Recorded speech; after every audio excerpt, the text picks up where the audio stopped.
Okay, we're here at the Equinox Resort, going into the Manchester room for the summit meeting that's been organized by the Bennington Area Chamber of Commerce and the Shire's RMO. We'll be back in a little bit to tell you more about what happened. I absolutely believe it was a success. There was high energy in the room, a lot of great ideas. The conversation took turns I didn't expect, which is exactly what I would expect, frankly. I didn't expect it to come out the way it did, but I'm excited about what happened. And really, what I think we all spoke is that we understand that as a region, we need to move forward together.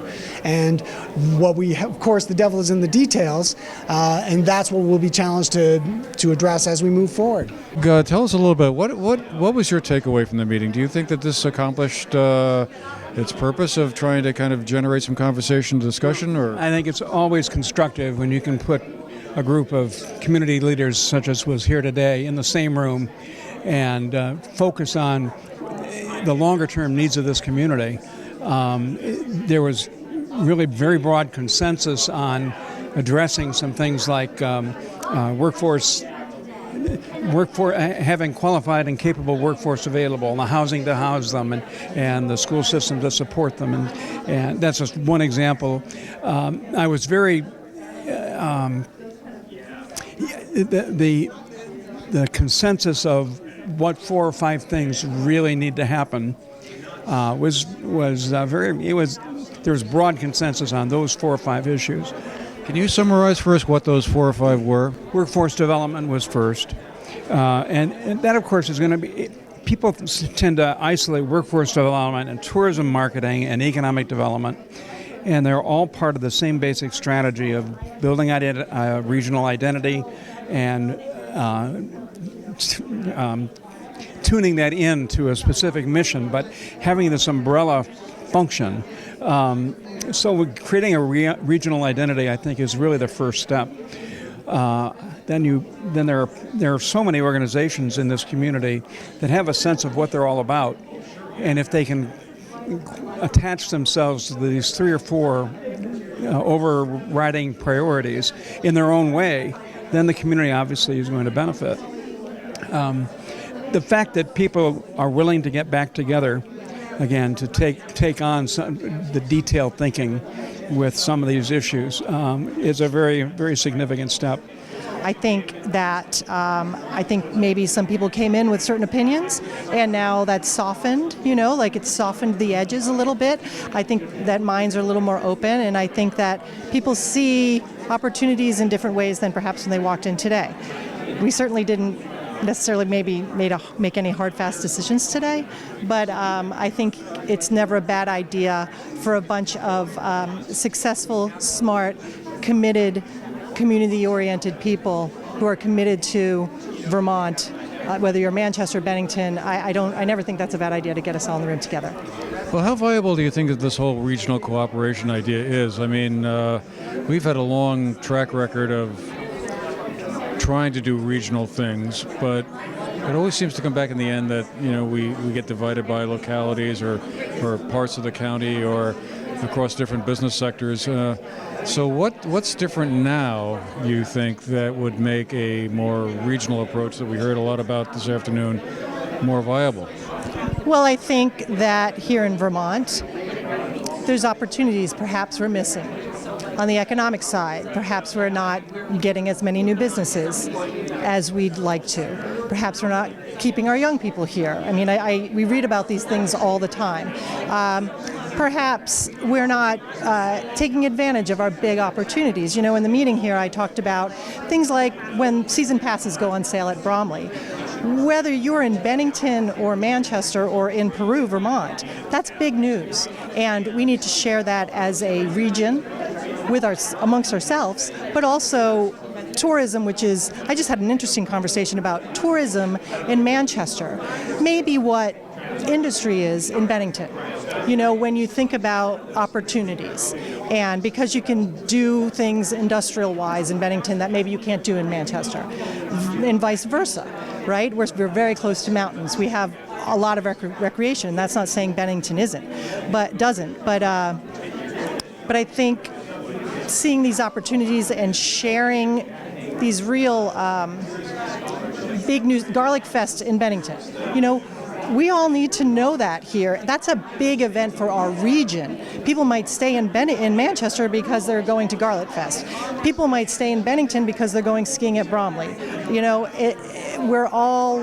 there's opportunities everywhere for us all to raise the collective boat, I think. Frankly, I think that the first couple of hours were a little difficult. It was a little difficult to understand our purpose. That wasn't made clear to me when I walked in. But I think in the end, once that second table talk and we started to identify the need for strategies and the need for an organization, and whether or not that organization is just economic development or whether marketing is mixed in or not, at least it seemed in the last hour we had some really positive energy developed, and I'm really looking forward to see where it takes us. I think the point that we are and we need to move forward more aggressively is very real, and I think that and I hope that the individuals within this group today, many of them small business people, will participate, not step back and say, well, that's too big for me, I can't be a part of that, that's way out of my range. I hope they stay with us. I think when you talk about the Southern Vermont Economic Development Zone, I think that's very real. I think it has real potential, and I think there are organizations in place that can take us there. That these smaller pots of money in individual municipalities or organizations actually could be brought together in a more meaningful way to create some magnitude of scale, to begin to do these marketing programs that make sense in kind of the broader markets that we're trying to attract. And I think the key is to establish an umbrella type of organization and brand.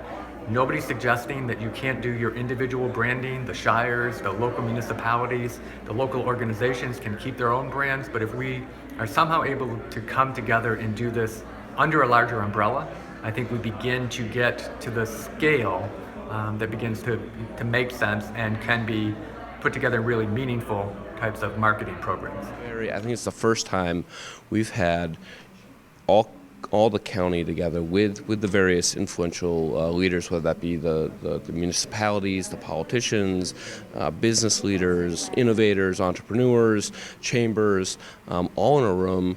And probably the best part was when we actually got to break out in a session and talk to one another. And so it was very interesting to see Manchester talk to Bennington, talk to Arlington, talk to Shaftesbury, and representatives all throughout. So that was the exciting piece. Kind of what we walk away with, I think there was a general consensus that we understand that some sort of regionalizing is going to be better for us in the long run. How we actually do that and what that actually looks like, we didn't come to that conclusion, but I don't think that was the goal of this. I thought getting people on the same page to understand that we are stronger together than apart was, and we wanted to get the temperature. I mean, how do people actually feel about that with the kind of the challenges that we're going to face as a county and as a region in the next 10 years? And I think the overwhelming consensus was we see the challenges and we're going to be better together. So I think that was what the Chamber wanted to walk away with. I think that's what the Shires of Vermont wanted to walk away with, and I think we accomplished that today. Interesting conversation here today between about 60 or so folks who showed up to take part in the summit meeting organized by the Bennington Area Chamber of Commerce and the Shire's Regional Marketing Organization. A lot of discussion about economic development, a lot of discussion about regional marketing. Still, obviously, a lot more work left to come to figure out how to kind of bring more visitors to the area to boost the tourism economy, and how to broaden and deepen economic development in general. A lot of good ideas discussed, but I think there's still a bit more work to do in terms of trying to figure out how some of these ideas might actually be implemented. That clearly is going to be a difficult discussion because there are a lot of different groups involved, and finding coordination consensus between all those two groups will be something of a challenge. But interesting first start, as several of the folks here have said, and we'll see where this all goes from here. For the GNAT TV News Project, I'm Andrew McKeever reporting from Manchester.